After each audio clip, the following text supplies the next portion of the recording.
Pengusutan kasus sertifikat laut berjalan sangat lambat. Padahal dorongan dari Presiden hingga DPR sudah ada, begitupun atensi dari media. Muncul istilah hantu laut yang disebut-sebut menjadi faktor penghambat.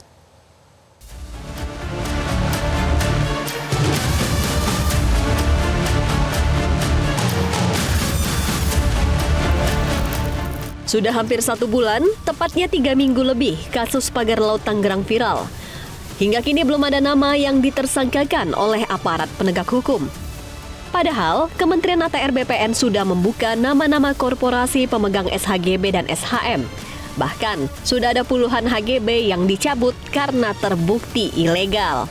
Mantan Kabareskrim Susno Duaji mengaku heran mengapa pemerintah Kabupaten Tangerang maupun pemerintah Provinsi Banten tidak menindak Kades Kohot. Kepala Desa Kohot, Arsin, menjadi salah satu kunci untuk membuka tabir sertifikat hak bangunan maupun sertifikat hak milik kawasan perairan Kabupaten Tangerang. Kita sesalkan satu lagi, pemerintah daerah, ASN-nya, ini kepala desa belum diapa-apakan oleh bupati atau oleh gubernurnya. Pak Nusron sudah mencopot gitu. Kepala desa udah jelas nyata-nyata bersalah kok tidak ada perhatiannya. Nah, ini yang bersalah di sini ada banyak, termasuk PPAT. PPAT itu yang membuat akte tanah. Akte tanah kok laut aja diaktekan oleh notaris PPAT-nya. Itu kena juga dia. Jadi gampang sih.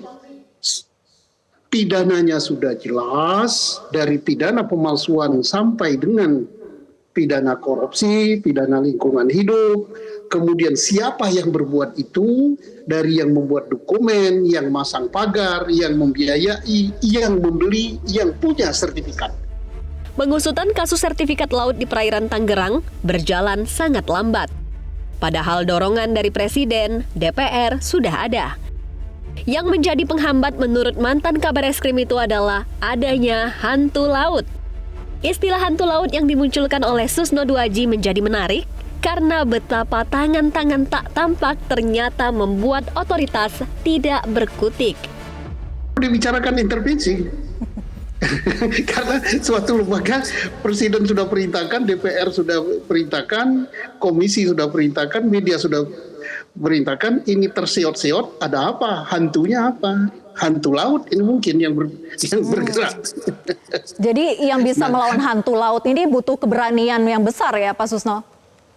Nyali yang besar. Ya, tapi kalau nyalinya, waduh nanti saya begini, wah saya sudah begini dahulunya, ada gini-gini. Jadi sebenarnya nggak usah takut. Sekarang rejim sudah berganti, semua sudah berganti, ya udahlah, sweet mental. Harus berpihak pada rakyat. Sengkarut pagar laut di perairan Tangerang, Banten sudah dilaporkan sejumlah pihak ke aparat penegak hukum, kepolisian, Kejaksaan Agung, hingga Komisi Pemberantasan Korupsi. Di antaranya, mantan KPK Abraham Samad bersama Koalisi Masyarakat Anti Korupsi melaporkan pengusaha real estate ternama ke KPK. Laporan itu berkaitan dengan skandal pagar laut.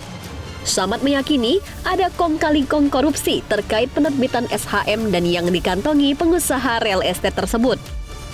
Berminggu-minggu sejak pagar laut itu terbongkar, gambaran itu masih saja misterius.